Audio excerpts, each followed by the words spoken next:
제가 최근에 보았던 드라마 중에요. 이사랑 통역되나요? 라고 하는 드라마가 있습니다. 여러분 다들 보셨나요, 드라마? 네, 역시 우리 성도님들은 늘 말씀 보시느라 네, 드라마 같은 거는 볼 시간이 없으시죠? 네, 저만 항상 세속적으로 드라마를 즐기고 있습니다. 제가 이 말씀을 시작하면서 이 드라마를 여러분께 언급한 이유는요. 이 드라마를 보면서 듣게 된 한 소절의 대사가 있었는데 그게 제 마음에 너무 크게 와닿았기 때문에 그렇습니다. 이 드라마에요. 3명의 남녀가 등장합니다. 차무이라고 불리는 그 여주인공이 등장을 하고요. 그 여주인공을 짝사랑하는 히로라고 하는 일본인 배우가 등장을 하고요. 그리고 그 둘 사이에서 그들의 언어를 통역해주는 주호진이라고 하는 통역사, 이렇게 3명이 등장을 합니다. 그러고 보니까 우리 교회에도 윤정이가 있죠. 고윤정, 김윤정. 네. 한 글자 차이인데. 네. 네. 그러고 보니까 우리 교회 연예인이 참 많아요. 우리 수지도 있고요. 우리 또 글로벌하게 리한나. 네, 글로벌하게 리한나도 있습니다. 우리 교회 너무 힙해요. 네. 무슨 말 하려다가 이런 허망한 이야기를 지금. 무슨 말 하려는지 이자부싸요. 요거 한번 해보고 싶어가지고, 네. 이제 제가 지난주에 수련회 갔을 때, 이자부싸 이런 거 하면 굉장히 빵빵 터지더라고요. 그래서, 다 빵 터지는데 우리 교회에서만 이렇게 너무 야박하신 것 같아요. 너무 냉혹합니다. 제가요, 이제 스포가 되진 않을까 싶어서 조금 고민하긴 했는데, 이 대사가, 나누려고 하는 대사가 뭐 드라마의 그 스토리에 있어서 그렇게 큰 영향을 미치지 않을 것 같아서 그 대사 한 소절을 좀 나눠 드리려고 하는데요. 극 중에서 이 고윤정 씨, 차무이 씨를 짝사랑하던 일본인 남성이요. 이 여성에게, 차무이 씨에게 고백을 하거든요. 하지만 안타깝게도 그 언어의 장벽에 가로막혀서 그 마음이 전달되질 못해요. 그러니까 결국 사랑이 이루어지지 못하는 거죠. 그 이후에요, 그가 이런 말을 합니다. 그녀는 내가 처음 내 마음을 고백한 걸로 알겠지만 사실 나는 이미 여러 번 그녀에게 내 마음을 얘기했어요. 일본어라 전혀 못 알아듣기는 했지만 만약에 나와 그 사람이 쓰는 언어가 같았다면, 그래서 내가 하는 말을 다 알아듣고 내 마음이 충분히 전달됐다면 내 사랑이 이루어졌을까요? 라고 그 일본인이 이야기를 합니다. 그러니까 그가 하는 말은요, 사실 나는 이미 여러 번 내 마음을 표현을 했지만 서로가 사용하는 언어가 달랐기 때문에 내 마음이 충분하게 전달되지 못했다는 겁니다. 그러니까 저는 이제 좀 목사다 보니까 항상 이런 것들을 다 볼 때요, 좀 이렇게 목회적으로, 설교적으로 좀 필터링을 해서 보는 경향이 있습니다. 그래서인지 이 말을 딱 이렇게 듣는 순간에요, 저에게 이런 생각이 드는 거예요. 어쩌면 우리를 향하신 하나님의 고민도 이와 똑같지 않을까? 라는 생각이 들더라고요. 하나님도요, 저와 여러분, 우리 모두를 향해서 계속해서 그분의 마음을 표현하고 계신데 정작 우리가 그걸 전혀 알아듣지 못한 채 그렇게 살아가고 있는 것은 아닌가. 이를테면 하나님께서 매일 아침마다 이렇게 해를 띄우시면서 그분의 그 크고 따스한 사랑을 우리에게 표현하고 계세요. 하지만 정작 그것을 우리는 전혀 헤아리지 못한 채 살아가고 있지는 않는가. 또 밤마다 그 수많은 별들을 하늘에 수놓으면서 우리를 향하신 그분의 그 로맨틱한 사랑을 밤을 지새워서 늘 전달해 주십니다. 한데 정작 우리들은 그러한 하나님의 마음을 느끼지도 깨닫지도 못한 채 그렇게 건조한 일상을 살아가고 있는 것은 아닌가. 여러분, 하나님께서요, 정말 매 순간 우리의 삶 속에 동행하세요. 동행하시면서 때마다 일마다 우리에게 꼭 필요한 은혜를 주시고요, 새 힘을 주시고요, 위로와 능력과 만남의 복도 더하여 주십니다. 그렇게 자신의 사랑을 확실하게 표현해 주고 계세요. 근데 정작 우리는요, 그 사랑을 제대로 알아듣지 못한 채 살아가고 있는지도 모르겠다는 거죠. 여러분은 어떠신지 모르겠어요. 여러분을 향하신 그 하나님의 마음, 그분의 그 크신 사랑이 다 통역이 되시나요? 하나님의 마음을 통역받고 계신가요? 우리가 그 두 사람이요, 서로의 언어가 통하지 않으면 서로의 마음을 알 길이 없습니다. 서로의 생각을 이해할 수 없고요, 또한 그 사랑을 헤아릴 수가 없어요. 우리의 마음과 생각은 반드시 언어를 통해서만 전달되기 때문에 그렇습니다. 그래서 언어가 다른 두 사람에게 꼭 필요한 사람이 누구냐? 통역사입니다. 통역사. 언어가 다르고 생각이 다르고 삶의 방식과 경험 자체가 다른 두 존재가요, 서로를 이해하고 공감하기 위해서는 반드시 그 가운데 통역사가 필요하다는 거예요. 통역사가요, 서로 다른 두 존재의 마음과 생각을 이어줄 수 있다는 것입니다. 같은 맥락에서 저는 이런 생각이 들었어요. 어쩌면 우리가 나를 향하신 하나님의 그 크신 은혜와 사랑을, 또 그분의 그 선하신 계획과 인도하심을 매 순간 받아 누리면서도 다 깨닫지 못한 채 살아가는 이유는 우리에게 그 하나님의 그 마음을, 그 진심을 전달해 줄 통역사가 우리 주변에 없어서 그런 건 아닌가. 아니, 보다 엄밀히 말하자면 우리가 그 통역사를 찾지도 않을 뿐더러 통역사의 말에 아무런 관심도 기울이지 않고 있기 때문은 아닌가. 그렇다면 여러분, 과연 하나님과 나와의 사이를 이어줄 그 통역사는 누구일까요? 오늘날 대부분의 많은 성도님들이요, 그 통역사를 당연히 목사님이라고 생각을 합니다. 목회자를 하나님과 나와의 중재자, 그러니까 통역사로 그렇게 이해하고 신앙생활을 합니다. 물론 이게 어떤 의미에서는 맞는 부분도 있겠지만 정답이라고 말씀드리긴 어려울 것 같아요. 도리어 그러한 생각은 우리를 대단히 위험한 그런 신앙의 위기 속으로 점점 빠뜨릴 수 있습니다. 성경을 보잖아요. 과거 이스라엘 백성들의 신앙생활이 딱 그랬습니다. 그들의 신앙생활을 한마디로 압축하자면 제사장 중심의 신앙생활이라고 말씀드릴 수 있을 것 같아요. 하나님께서는 이스라엘로 하여금 하나님의 앞에 나와서 희생제사, 곧 예배를 드릴 것을 명령하셨습니다. 그리고 그러한 제사를 집례하기 위해서 제사장이라고 하는 특별한 직분을 구별하여 세우셨어요. 여러분, 이 제사장의 존재 목적은 분명했습니다. 죄로 인해 감히 하나님께 나아갈 수 없었던 백성들을 대신해서 이 제사장이요, 그들이 가져온 제물의 피와 생명을 대신 하나님께 연락해주는 역할을 했습니다. 그리고 그 예배를 받으신 하나님의 용서의 말씀, 축복의 말씀을 백성들에게 선포해 주었어요. 이렇듯 제사장은 말 그대로 하나님과 이스라엘 백성들 사이를 이어주는 중보자였고요. 모든 이들은 오직 제사장을 통해서만 하나님께 예배드릴 수 있고 나아갈 수 있었습니다. 그런데 여러분, 어느 때부터인가요? 이런 예배의 패턴이 조금씩 변질되기 시작합니다. 이스라엘 백성들이 자신들이 직접 하나님 앞에 바쳐야 할, 또 드려야 할 자신들의 예배를요, 어느 순간 완전히 제사장들에게 완전히 일임해버리고 맙니다. 여러분, 구약의 율법에 의하면요, 소나 양이나 염소 같은 그 제물을 바칠 때요, 그 자신이 직접 흠이 없는 제물을 골라서 성전까지 데려가게 되어 있습니다. 어느 순간부터 이들이요, 그렇게 하지 않는 거예요. 그냥 편안한 마음으로 성전까지 와서요, 성전에서 파는 제물들을 손쉽게 사서 그걸로 제사를 드렸습니다. 어찌 보면은 굉장히 좀 지혜롭고 효율적인 방법인 것처럼 보이거든요. 하지만 이는 훗날 예수님께서 그 성전을 다 뒤집어 엎으실 만큼 그분을 진노케 하시는 계기가 됩니다. 왜 그랬을까요?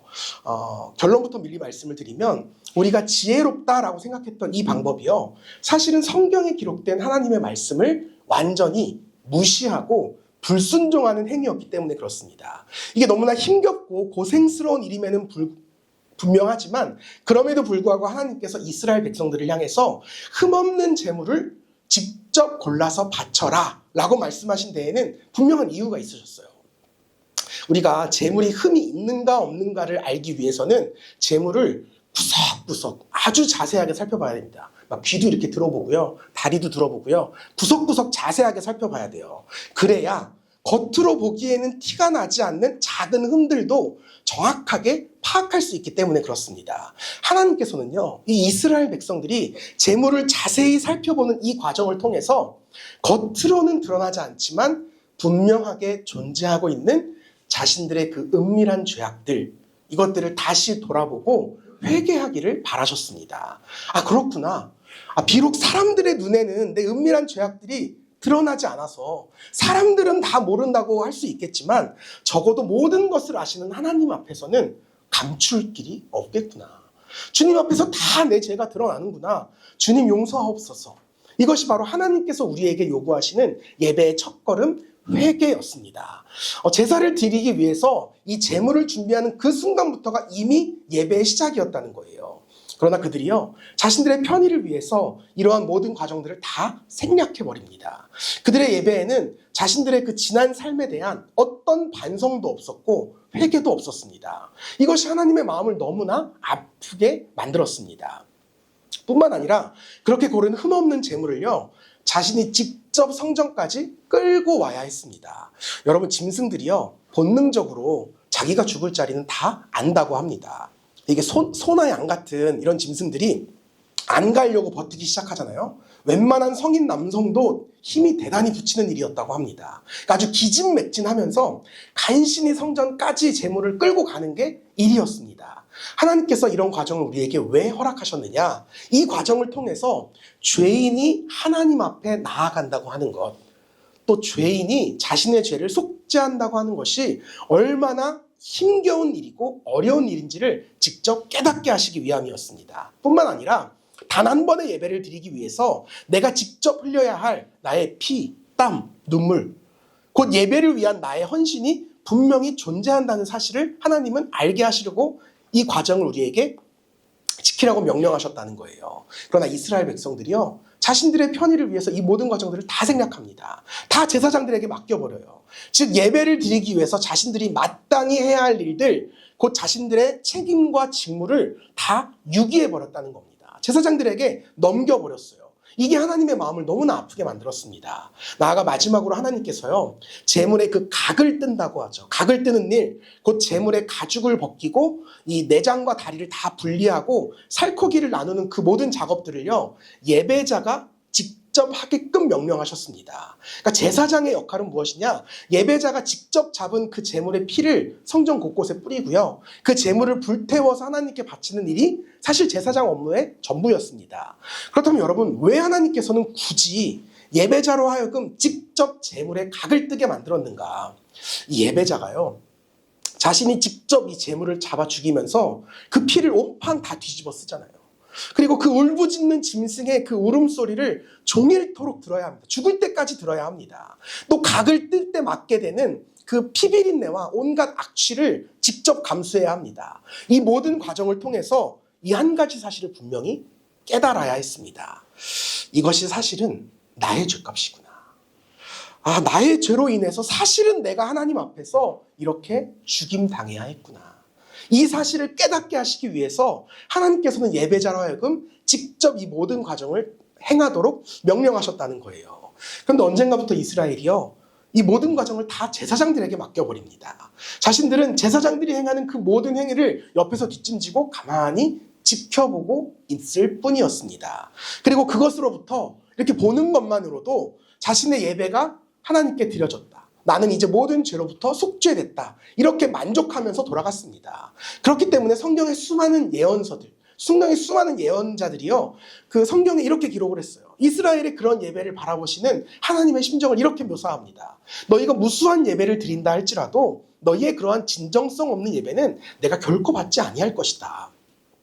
사랑하는 여러분, 예배는요, 철저히 나 자신이 죽는 행위입니다. 내가 죄에 대해서 죽는 거예요. 그리고 예수 그리스도의 십자가 은혜를 믿음으로 말미암아 다시 영원한 생명으로 거듭나는 것이 그 은혜를 깨닫는 과정이 바로 예배입니다. 이 모든 과정을요, 내가 직접 전부 다 경험해야 합니다. 하지만 과거 이스라엘 백성들이요, 그러한 모든 예배 과정을 전부 제사장들에게 넘겨버렸다는 거예요.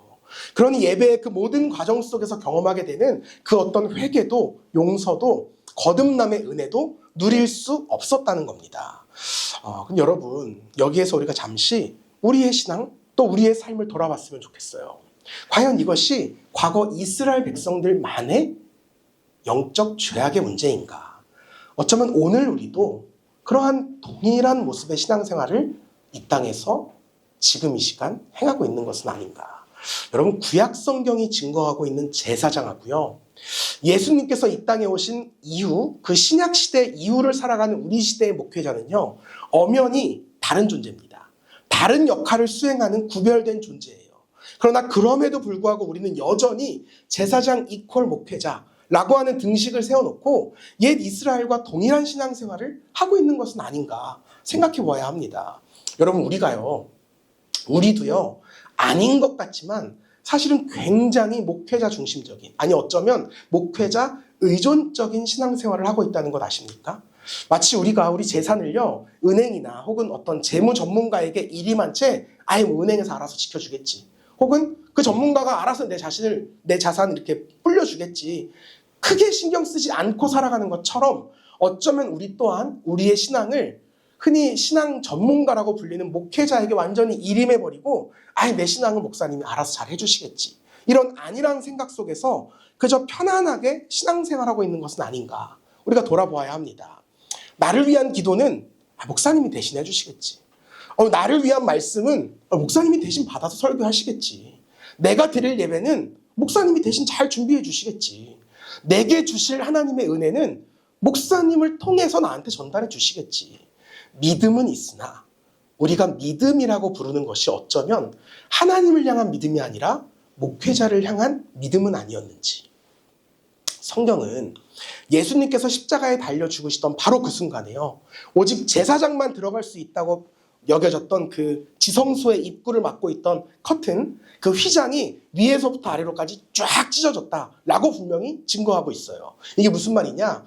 이제는 예수님의 보혈을 의지하는 모든 신앙인들, 모든 믿는 자들이 누구나 직접 하나님께 직접 나아갈 수 있다. 이걸 상징하는 표현입니다. 이제 우리에게는요, 더 이상 나와 하나님 사이를 이어줄 제사장이 필요하지 않아요. 우리 한 사람 한 사람 모두가 다 하나님 앞에 거룩한 제사장이 되었다는 겁니다. 그래서 베드로 사도는 우리에게 이렇게 증거하죠.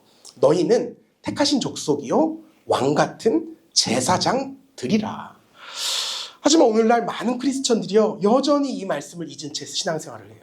여전히 십자가의 복음을 잊은 채 신앙생활합니다. 대단히 위험한 신앙생활을 이어가는 거예요. 여전히 우리는 목회자를 바라보면서 목회자를 의지한 채 그렇게 신앙생활을 하고 있어요. 그러니까 여러분, 목회자의 믿음이 내 믿음이 되는 거예요. 목회자의 믿음까지밖에 성장을 못하는 겁니다. 그래서 목회자가 흔들리잖아요. 내 신앙도 같이 흔들리게 된다는 거예요. 여러분, 이게 올바르고 건강한 신앙생활이 아닙니다. 다시 말씀에 처음으로 돌아가 볼게요. 하나님과 우리 사이를 이어주는 통역사, 절대 목회자가 아닙니다. 그렇게 되어서도 안 되고요. 그렇게 될 수도 없습니다. 그렇다면 하나님의 마음과 하나님의 생각과 하나님의 사랑을 우리에게 전달해줄 진정한 통역사는 누구인가? 그 답을 오늘 본문 말씀을 통해 바울 사도가 우리에게 증거하고 있어요. 이 말씀을 같이 한번 다시 읽어볼게요. 시작. 지금 내가 여러분을 주어하기 그 내 말씀에 부탁하노니 그 말씀이 여러분을 능히 든든히 세우사 거룩하게 하시는 이그 모든 자 가운데 기업이 있게 하시리라. 아멘. 이 말씀이요 어떤 말씀이냐면 이제 바울 사도가 그 소아시아에서의 모든 선교 여행을 다 마치고 이제 예루살렘에 떠나기 직전이에요. 이때 이제 목숨 걸고 예루살렘에 가는 거기 때문에 마지막으로 자신이 개척한 에베소 교회 장로님들을 다 불러 모읍니다. 그리고 그들과의 마지막 작별 인사를 나누는 장면이에요. 근데 여러분, 이 말씀에서 좀 뭔가 어색한 부분이 있지 않아요? 지금 바울 사도가요 교회와 성도들을 떠나가면서 그들을 누구에게 부탁하고 있어요? 주와 및 그 은혜의 말씀에. 보통 여러분, 목회자가 교회를 떠나가는 상황에서 주로 누구에게 교회와 성도들을 부탁하죠? 당연히 후임 목회자에게 혹은 교회 중직들에게 성도와 교회를 부탁하곤 합니다. 여러분, 만약에 제가 은퇴를 한다고 칩시다. 은퇴를 너무 좋아하지 마세요. 아직 30년 남았어요. 여러분들 자식 손주까지 다 보고 은퇴할 거예요. 좋아하지 마세요. 여러분, 제가 만약에 은퇴를 한다고 하면 제가 여러분께 어떤 말을 할 것 같아요? 여러분, 제 다음 오시는 후임 목사님은 저보다 훨씬 더 훌륭하신 분입니다. 저는 감히 그분의 신발끈도 묶어드리지 못할 아주 훌륭한 분이세요. 그분께 여러분을 잘 부탁드리겠습니다. 또 우리 교회 성김이 분들 교회를 잘 부탁드립니다. 보통은 이렇게 이야기하지 않겠습니까? 근데 바울 사도가요 소아시아 땅의 모든 교회와 성도들을 후임 목회자에게 맡기는 것이 아니라 말씀에게 부탁한다는 거예요. 여러분, 이게 무슨 말이냐면요, 내 다음에 올 후임 목회자도 물론 중요하지만 그에게 여러분을 부탁하는 것이 아니라 주님의 말씀에게 여러분을 부탁한다는 거예요. 왜냐하면 목사가 교회와 성도를 세워가는 것이 아니라 오직 주님의 말씀이 교회와 성도를 세워나간다는 사실을 바울은 너무 분명하게 알고 있었기 때문에 그렇습니다. 제가 처음 목사 안수를 받고요, 처음으로 파송받아서 나갔던 교회는 그 경기도 이천에 있는 7군단 사령부 그 육군교회였어요. 군인교회였어요. 군교회로 목회를 나갔을 때 저에게 굉장히 큰 컬처 쇼크가 있었습니다. 그 뭐냐 하면 군교회는 이제 담임 목사님도 장교잖아요. 군 장교잖아요. 그러니까 특성상, 장교의 특성상 1년, 2년에 한 번씩 담임 목사님이 계속 바뀌는 거예요. 여러분 담임 목사가 바뀌면요 교회의 정책도 바뀌고요 핵심 가치도 바뀌고 추구하는 방향도 바뀝니다. 그러니까 이러한 변화에 적응하기가 쉽지 않겠다 이런 생각이 들었어요. 실제로 제가 있는 그 시간 동안도 저는 이제 부목사로 간 거기 때문에 제가 있는 시간 동안도 담임 목사님이 1년 이렇게 2번 바뀌셨습니다. 근데 이게 웬걸? 교회가 너무 잘 돌아가는 거예요. 너무 잘 돌아가는 거예요. 이게 교회에 특별한 시스템이나 관리자가 있는 것도 아닌데 교회가 너무 잘 운영이 되는 거예요. 어떻게 해요? 주님의 말씀으로.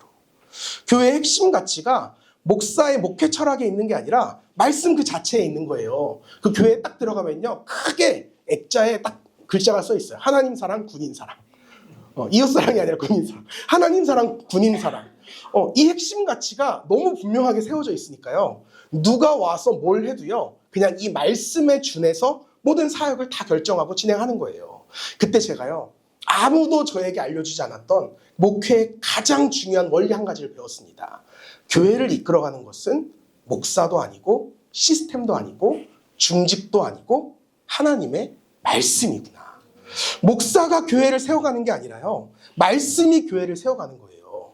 목사가 성도를 양육하는 것도 아니고요. 말씀이 성도를 양육하는 겁니다. 교회의 중직과 시스템이 교회를 운영하는 게 아니라요. 오직 하나님의 말씀이 교회를 이끌어가는 거예요. 교회의 구심점은요. 목사도 아니고 성도도 아니고 시스템도 아니고 오직 하나님의 말씀이라는 겁니다. 그래서 제가 이 사랑하는 교회를 개척하면서 가장 먼저 한 일이 있어요. 그게 뭐냐 하면 우리 교회를 이끌어 가실 하나님의 그 비전의 말씀을 받는 일이었어요. 그래서 제가 금식기도원에 들어갔습니다. 금식기도원에 들어가서 진짜 사생결단의 각오로요 기도했어요. 하나님 우리 교회를 이끌어갈 이 말씀을 주시지 않으면 저 여기서 그냥 말라 죽겠습니다. 다 쫄쫄 굶어서 그냥 쓰러질 때까지 기도하겠습니다. 말씀 안 주시면 교회 개척하지 말라는 걸로 알겠습니다. 정말 사생결단의 각오로 기도했거든요. 근데 그런 저를 하나님이 긍휼히 여기셨는지 딱 2끼밖에 안 굶었는데 응답을 주신 거예요. 응답을 주신 거겠죠? 제가 뭐 딴 환상을 본 건 아니겠죠? 응답을 받은 거예요. 간절히 기도하는데 하나님께서 우리 교회를 향해 이런 말씀을 주셨어요. 사랑하는 자들아, 하나님이 이같이 우리를 사랑하셨은즉 우리도 서로 사랑하는 것이 마땅하도다. Beloved, if God so loved us, we also ought to love one another. 네. 하나님께서요, 이 말씀을 우리 교회에 비전의 말씀으로 허락하신 거예요. 내가 너희 교회를 엄청나게 사랑해. 아직 태어나지도 않았지만 이미 너희 교회를 너무너무 사랑해. 그리고 앞으로도 영원히 너희 교회를 사랑할 거야. 사랑하는 자들아, 사랑하는 교회야. 내가 너희를 사랑하는 것처럼 너희도 서로를 사랑하고 이 교회를 사랑하고 나아가 내가 창조한 이 세상을 사랑해주면 좋겠다. 이 교회 밖에도 사랑으로 나의 나라를 세워가주면 좋겠다. 이것이 바로 제가 받은 우리 교회 비전의 말씀이었습니다. 바로 이 말씀으로부터 우리 교회의 이름이 탄생했어요. 우리 이원 목사님은 잘 아시겠지만 제가 우리 교회 이름을 지으면서 굉장히 고민을 많이 했어요. 그래서 첫 번째 이제 후보가 라이트 처치, 세상의 빛 교회, 이제 이런 이름들 굉장히 많았는데요. 이 말씀을 받아서 이 교회 이름이 Beloved Church, 사랑하는 교회. 이걸 벗어날 수가 없는 거예요. 하나님이 이렇게 명예해 주셨기 때문에. 그리고 이 말씀으로부터 우리 교회 슬로건이 탄생했습니다. 우리는 사랑으로 교회를 세웁니다. 더불어 사랑으로 우리의 삶 속에 하나님 나라를 세웁니다. 그럼 우리가요, 하나님의 사랑을 받아서 성도가 되었어요. 그리고 그러한 우리가 함께 모여서 하나님의 사랑 그 자체이신 사랑하는 교회를 세우고 있습니다. 아울러 우리가 이 교회 안에서 충만하게 누리는 그 사랑으로요, 우리는 우리의 삶의 자리로 가서 하나님의 나라를 세워나가길 꿈꿉니다. 죽어가던 우리가 하나님의 사랑으로 다시 새 생명으로 거듭나게 되었듯이 이 교회 밖에도 줄이고 고통당하는 그 수많은 이들을 하나님의 사랑으로 다시금 살려내는 그 위대한 하나님 나라를 세워가는 것, 그것이 바로 우리 교회의 비전이고 존재 목적입니다. 여러분, 우리가 이러한 위대한 사명을 이루어가기 위해서요, 반드시 하나님의 말씀으로 인도함을 받아야 합니다. 우리 교회를 향하신, 나아가 우리 사랑하는 교회 모든 성도님들 한 분 한 분을 향하신 하나님의 선하신 뜻과 계획, 그 은혜와 사랑을 우리가 알기 위해서는 반드시 하나님의 말씀으로 인도함을 받아야 합니다.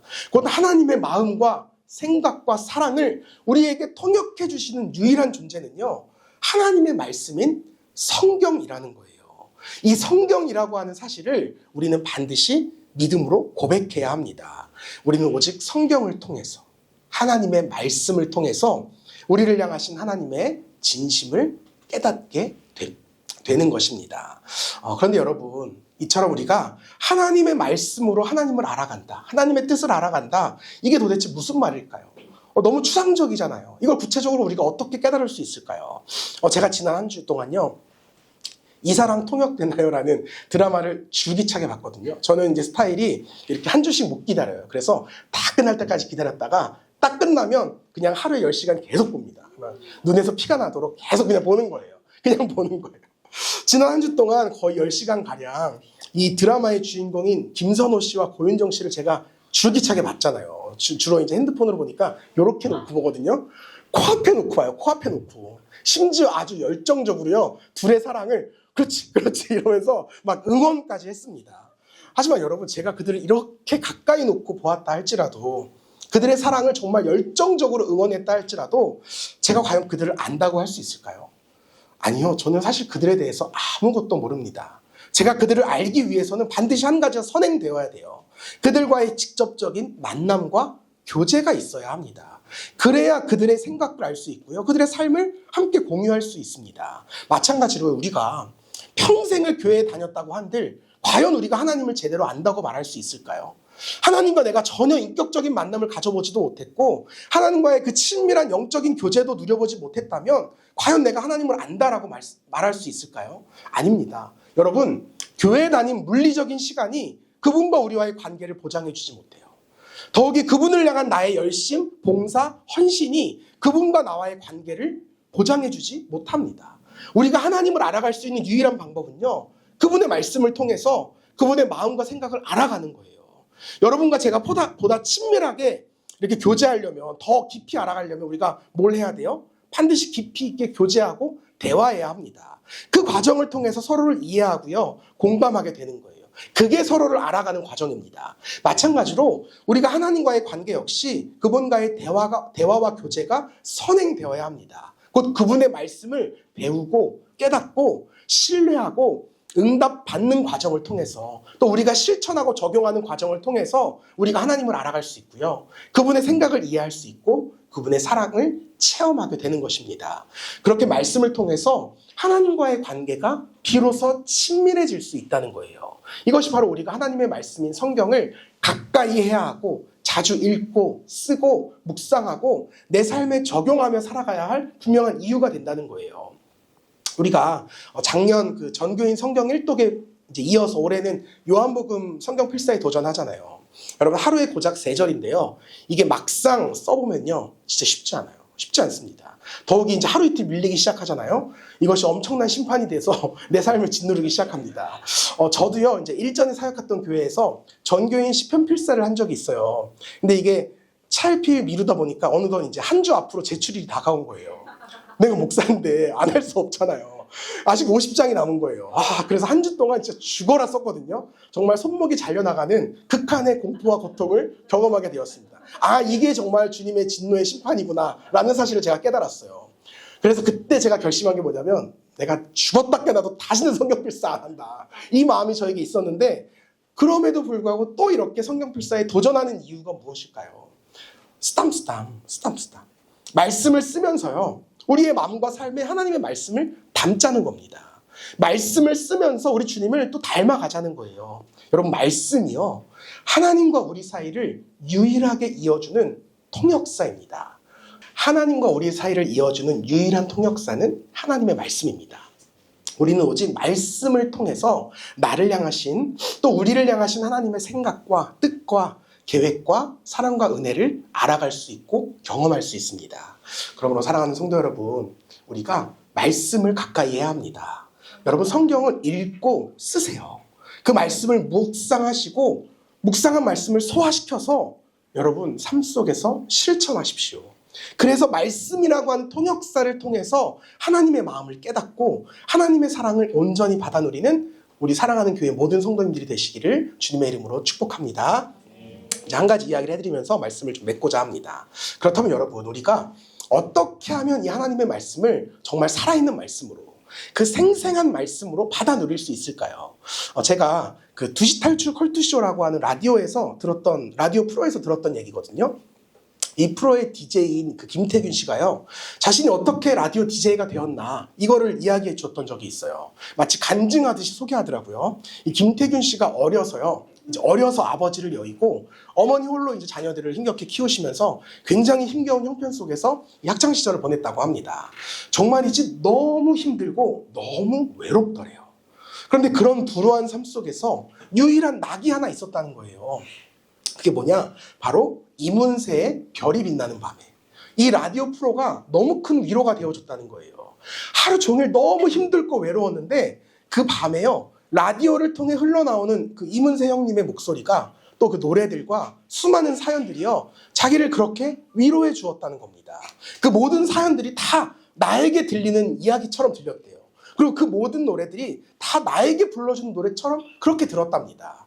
당시에 한 500만 명이 넘는 사람들이 매일 밤 이 라디오를 청취했는데 그 수많은 사람들 가운데서 다른 사람들은 몰라도 오직 자신만은 그 모든 이야기를 다 나에게 들려주는 이야기로 들었다는 거예요. 받았다는 거예요. 그러면서 꿈을 꿨대요.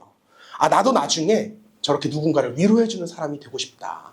근데 돌아보니까 어느 순간 자신도 정말 라디오 DJ가 돼서 그런 삶을 살아가고 있더라는 거죠.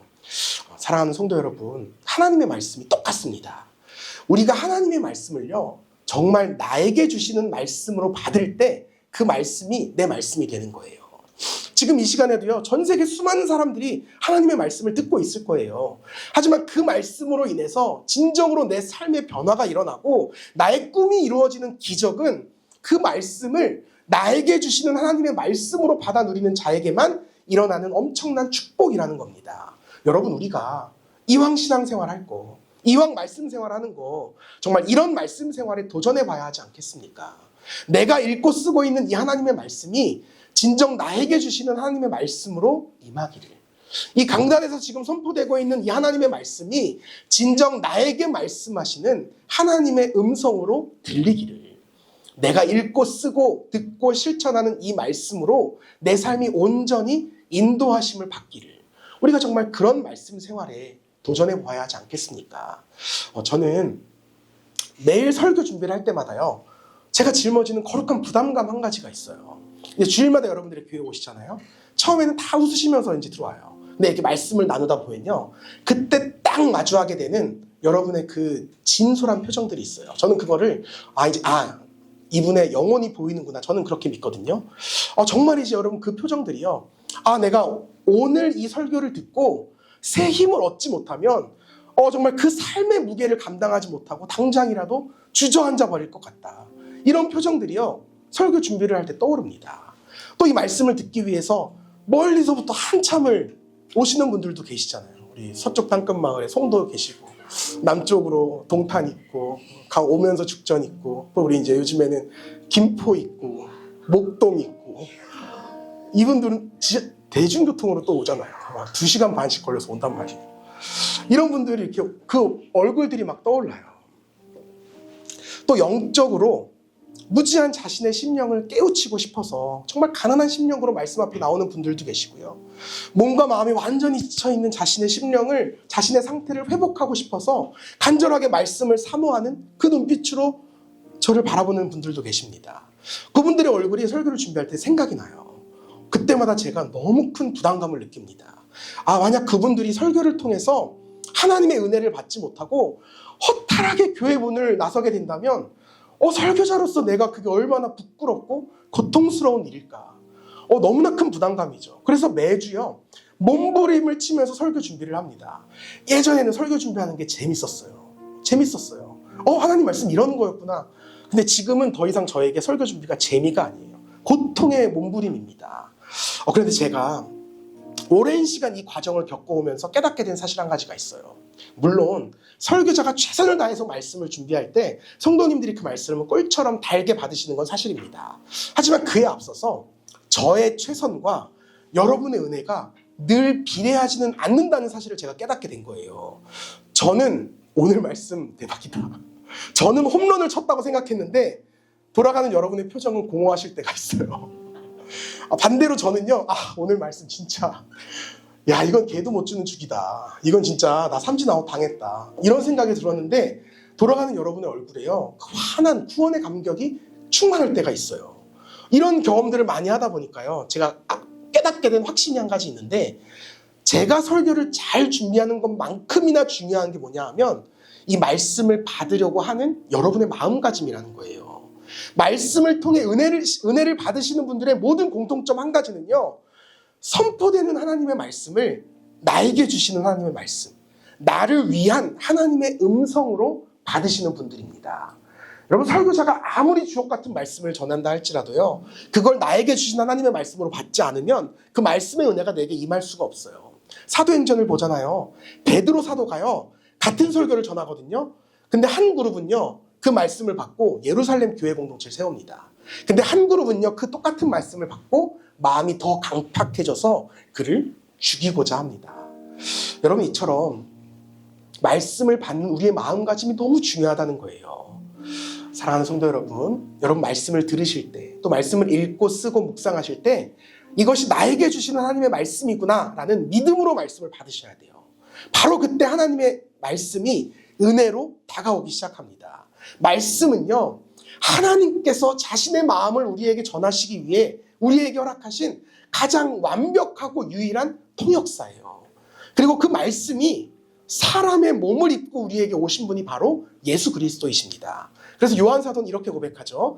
말씀이 육신이 되어 우리 가운데 거하심에 우리가 그의 영광을 보니 아버지의 독생자의 영광이요 은혜와 진리가 충만하더라. 아멘. 말씀이 사람이 되어 오신 이 땅의 가장 완벽한 통역사, 그분이 바로 예수 그리스도이십니다. 이 예수님에 대해서는 이제 곧 시작할 우리가 요한복음 강해 시리즈 그리스도를 본받아에서 더 큰 은혜를 누리실 수 있으실 거예요. 오늘 말씀은 이 요한복음 시리즈의 비긴지 프롤로그 정도로 생각하시면 좋을 것 같습니다. 여러분, 만기부 만광부 커밍순. 사랑하는 여러분, 말씀 가까이 합시다. 말씀을 통해 하나님의 생각을 알 수 있어요. 말씀을 통해 하나님의 마음을 알아갑니다. 말씀을 통해 하나님의 사랑을 깨달을 수 있어요. 그렇게 말씀을 통해서 하나님 앞에 보다 친밀한 성도, 진정한 성도로 세워지는 우리 모두가 되기를 주님의 이름으로 축복합니다.